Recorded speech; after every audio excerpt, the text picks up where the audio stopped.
अब आपको सीधे लोकसभा लिए चलते हैं। वहां पर अनिल देशमुख जो कि महाराष्ट्र के गृह मंत्री, उनको लेकर हंगामा चल रहा है। After that, in 2015, the limit was raised to 49% of the paid-up capital of such companies which are Indian-owned and Indian-controlled. The outcome of 2015 amendment actually has resulted in FDI inflows of over 26,000 crores into this country. That is, between 2015 and now, 26,000 crores have come in the name of FDI. संसद के दोनों सदनों में अनिल देशमुख के मुद्दे पर हंगामा। राज्यसभा को अजूर्न करना पड़ा, स्थगित कर दी गई है 2 बजे तक के लिए। और लोकसभा में भी हंगामा आज खूब हुआ है इस मुद्दे को लेकर। जब से परमवीर सिंह की चिट्ठी सामने आई है, विपक्ष की यही मांग है महाराष्ट्र सरकार से कि अनिल देशमुख को इस्तीफा देना चाहिए, लेकिन अभी तक उद्धव सरकार ने कोई फैसला नहीं लिया है। एनसीपी चीफ शरद पवार कहते हैं कि ये अधिकार उद्धव ठाकरे का है। संजय राउत भी यही कहते हैं कि विपक्ष तो ये मांग करता ही रहता है। और इसी को लेकर आज संसद के दोनों सदनों में हंगामा। मुंबई में तो पुलिस ही बम लगा रही है। प्रकाश जावड़ेकर ने अब से कुछ देर पहले संसद में जो बयान दिया वो हम आपको बता रहे हैं। उधर संजय राउत का कहना है कि महाराष्ट्र सरकार को अस्थिर करने की कोशिश है ये। दोनों ही सदनों में अनिल देशमुख के मुद्दे पर आज हंगामा। राज्यसभा को 2 बजे तक के लिए स्थगित करना पड़ा। लोकसभा में हंगामा। ये देखा आज तक देश ने ये देखा और आज तक देश ने ये देखा कि आतंकवादी बम लगाते हैं, लेकिन अब पुलिस ही लगा रहे हैं और गृह मंत्री वसूली कर रहे हैं। पहला सवाल आप पूछे, आप पूछे, परिषद है, पूछे आप।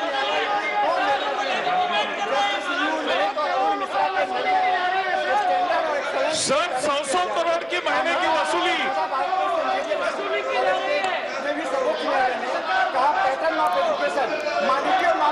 आज तक देश ने ये देखा,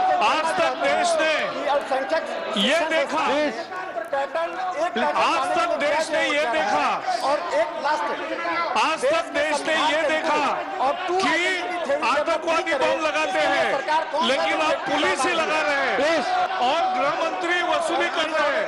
पहला सवाल आप पूछे, आप पूछे, परिषद है, पूछे आप।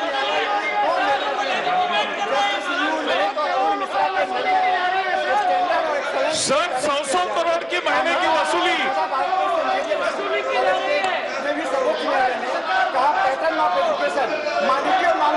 आज तक देश ने महाराष्ट्र के गृह मंत्री को लेकर बवाल के बीच बड़ी खबर इस समय आ रही है। बड़ी खबर ये कि थोड़ी ही देर में शरद पवार एनसीपी चीफ हैं, प्रेस कॉन्फ्रेंस करने वाले हैं। इससे पहले अनिल देशमुख पर संसद में आज जमकर बवाल हुआ। बीजेपी के सांसदों ने उद्धव सरकार पर सवाल उठाते हुए अनिल देशमुख के इस्तीफे की मांग की। बीजेपी सांसदों का यह भी कहना था कि गृह मंत्री पर मुंबई पुलिस के पूर्व कमिश्नर ने संगीन आरोप लगाए हैं और इसलिए गृह मंत्री को तुरंत इस्तीफा देना चाहिए था। शिवसेना ने बीजेपी सांसदों की मांग को गलत बताया। तो महाराष्ट्र के गृह मंत्री के बवाल के बीच शरद पवार की प्रेस कॉन्फ्रेंस होने वाली है। पहले भी वो प्रेस कॉन्फ्रेंस कर चुके हैं, पत्रकारों के सवालों का उन्होंने जवाब दिया है, लेकिन आज एक बार फिर शरद पवार की प्रेस कॉन्फ्रेंस अब से कुछ देर बाद होने वाली है। और जैसा कि लगातार हम आपको बता रहे हैं, महाराष्ट्र के गृह मंत्री अनिल देशमुख के मुद्दे पर आज संसद के दोनों सदनों में हंगामा हुआ। राज्यसभा को 2 बजे तक के लिए स्थगित करना पड़ा। देखिए हंगामा।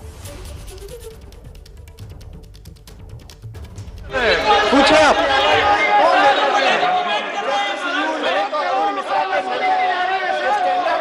सर 100 करोड़ की महीने की वसूली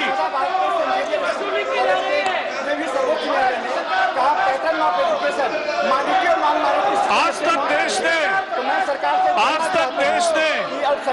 ये देखा आज तक देश ने ये देखा आज तक देश ने ये देखा कि आतंकवादी बम लगाते हैं, लेकिन अब पुलिस ही लगा रहे हैं और गृह मंत्री वसूली कर रहे हैं। पहला सवाल आप पूछे, आप पूछे, परिषद है, पूछे आप।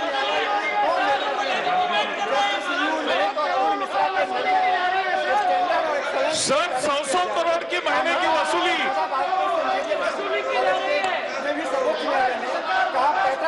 आज तक देश ने ये देखा, आज तक देश ने ये देखा, और एक लास्ट आज तक देश ने ये देखा कि आतंकवादी बम लगाते हैं, लेकिन अब पुलिस ही लगा रहे हैं। और गृह मंत्री और आज संसद के दोनों सदनों में इस मुद्दे को लेकर अनिल देशमुख के हंगामा हुआ। उधर अब खबर मिल रही है कि एनसीपी के चीफ शरद पवार अब से कुछ देर बाद प्रेस कॉन्फ्रेंस करेंगे।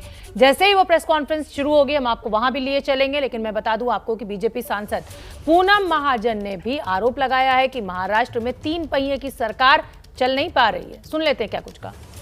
सर, ये 3 पहियों की सरकार है, एक पहिया दूसरे के साथ चल नहीं रहा है। महाराष्ट्र में ये सवाल उठाया जा रहा है कि आज एक डीजी लेवल के आईपीएस ऑफिसर जब कह रहे हैं कि एक एपीआई को 100 करोड़ महीने की वसूली करने कहा जा रहा है, तो आप उसका गणित करेंगे 100 करोड़ इंटू 12 महीने, मतलब आप सोचिए 1200 करोड़। और उसके बाद आने वाले 5 साल जब एक एपीआई से 6000 करोड़ की अपेक्षा हो रही होगी, तो आप सोचिए राष्ट्रवादी कांग्रेस पार्टी एनसीपी के गृह मंत्री और कितने एपीआई से पैसा वसूल करना चाहते हैं, ये भी बहुत सवालिया निशान खड़ा रहता है। दूसरी जरूरी बात सर, मुझे ये समझ नहीं आ रहा है, जब गृह मंत्री नेशनलिस्ट कांग्रेस पार्टी का है, वो हिम्मत कर रहे हैं कि हम पैसा भी लेंगे और हम हमारा इस्तीफा भी नहीं देंगे, तो शिवसेना को मिर्ची लगी है, इसका मुझे समझ नहीं आ रहा है। कौन किसी की चाकरी कर रहा है और कौन किसके लिए काम कर रहा है। तो पूनम महाजन को आपने सुना। महाराष्ट्र के अमरावती से निर्दलीय सांसद नवनीत राणा ने भी उद्धव सरकार पर निशाना साधा। नवनीत ने कहा कि जब अकेले मुंबई से 100 करोड़ की वसूली हो रही है तो पूरे महाराष्ट्र का क्या हाल होगा। जिस हिसाब से मेरे कॉलीग ये हाउस में ये बता रहे हैं महाराष्ट्र में किस तरीके से खंडनी वसूली का काम किया जा रहा है, मैं आपको बताना चाहूंगी, जो व्यक्ति 16 साल सस्पेंड रहा, जो व्यक्ति 60 दिन पुलिस स्टेशन में रहा, जेल में रहा, उसे फिर से रीज्वाइनिंग किस बेस पे की गई। जब बीजेपी की सरकार थी, जब उद्धव साहब ने खुद माननीय देवेंद्र फडणवीस साहब को फोन किया और उन्होंने कहा इस व्यक्ति को, सचिन वाजे को, इनको रीस्टेट कराना चाहिए, रीज्वाइनिंग सर्विस देनी चाहिए, तब आदरणीय फडणवीस साहब ने उन्होंने स्पष्ट नकार दी। उनकी पूरी हिस्ट्री देखते बराबर उन्होंने नकार देते हुए उन्हें ज्वाइनिंग नहीं कराई। जिस दिन उद्धव ठाकरे की सरकार आई, ठाकरे सरकार चेयर पे बैठे, उसी वक्त परम सिंह जी को फोन करके उन्होंने पहला काम कराया कि सचिन वाजे को ज्वाइन करवाइए। मुझे बताइए, आप सचिन वाजे के कारण परमवीर सिंह को सस्पेंड कराते हैं, उनकी बदली करवाते हैं। जिस तरीके से बाकी लोगों पे आरोप लगे, मैं आपको बताती हूँ कि हमारे महाराष्ट्र में मुख्यमंत्री जी के ही बोलने के कारण ये सब प्रकरण चल रहा है, बाकी कोई इसमें इन्वॉल्व नहीं है। किसकी ट्रांसफर कहाँ से करनी है, किससे खंडनी वसूल करनी है।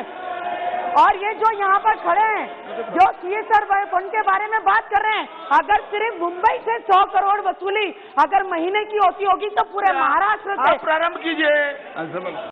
संसद में किस तरह से हंगामा चल रहा है, एक एक सांसद हम आपको सुनवा रहे हैं क्या कहना है। मुंबई से ही बीजेपी सांसद मनोज कोटक ने वसूली के आरोपों की जांच सीबीआई से कराने की मांग की है। आज तक ये चिट्ठी आने के बाद मुख्यमंत्री जी ने कुछ भी नहीं कहा, इसके ऊपर एक शब्द मुख्यमंत्री जी नहीं बोल रहे। ये महाराष्ट्र की सरकार जिस तरह से चल रही है, वहां के लोगों में, महाराष्ट्र के लोगों में ये धारणा है कि ये लूटपाट करने के लिए, लूटने और व्यापारियों को डराने के लिए सरकार का उपयोग हो रहा है।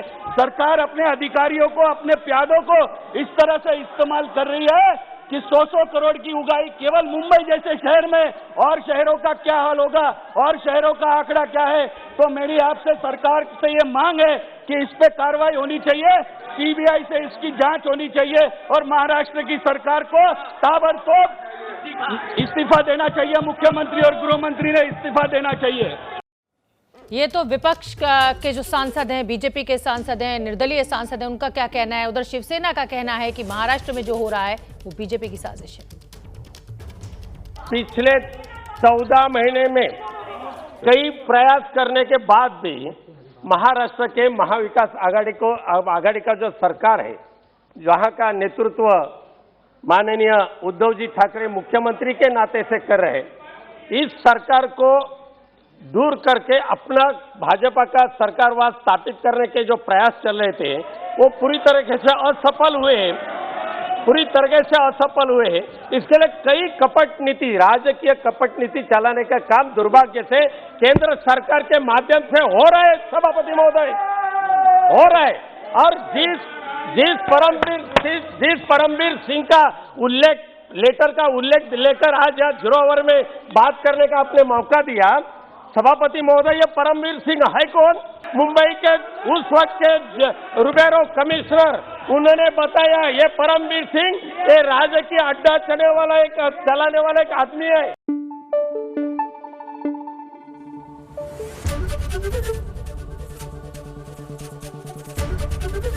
एबीपी न्यूज आपको रखे आगे।